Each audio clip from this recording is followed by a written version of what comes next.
Nandito ako sa Limbaga, Diliman, Quezon City kung saan yung pick up point ng ating pangalawang booking ngayong gabi. May nauna na sa atin, Joyride, so nakasakay na nga. So yun na nga no, papaalis na sila pero mayroong hindi inaasahan. Sa una pa lang, nagdududa na ako na nag-double book si Madam. Kaya papaalis na sila, agad ko na rin tinawagan at hindi nga ako nagkakamali sa hinala sa kanya. Nag-double book nga si Madam dito. Tara, let's go.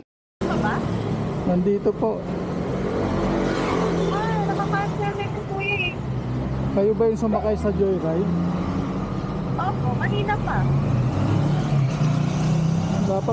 Dapat pag nagdo-double book kayo, kinakancel nyo agad kasi malayo pa yung pinanggalingan ko eh. Kasi kuya kanina pinansel na, hindi ko naman na-check kung na-cancel. Pero pinindot ko cancel eh. Nandito pa po eh, yung booking nyo. Sige kuya, ano ko na lang, i-cancel ko na lang. Sana wag naman ganun kasi alam nyo naman mahal ang gas ngayon, ano?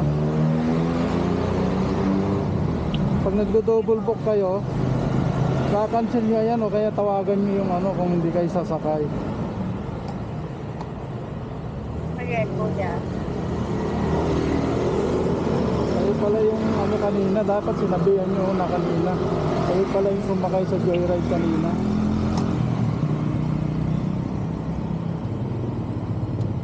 Ay nako. Sabi na yun na nga yung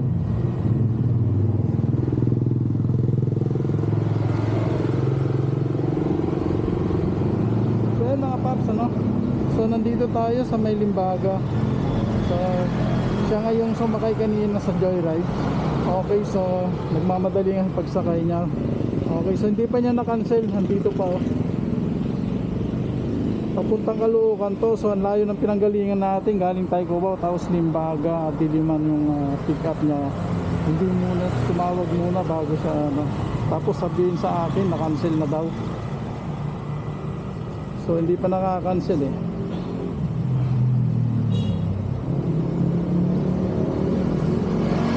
Tawagan ulit namin.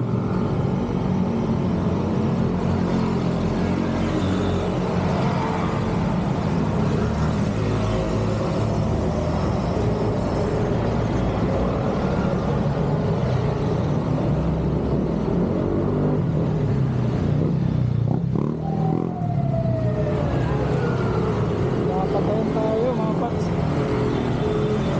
Grabe itong babae ito.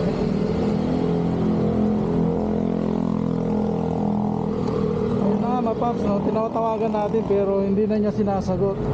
Hindi pa rin niya kinakancel. Ayun, kinancel na. Ay naka. Grabe yun mga paps. Ang layo ng pinanggalingan natin.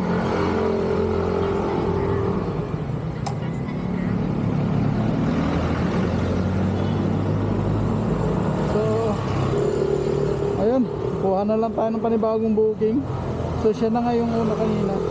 So naunahan tayo ng Joyride. Kung alam ko lang na siya na yun sa pakausapin sana natin. So ganun talaga mga paps. So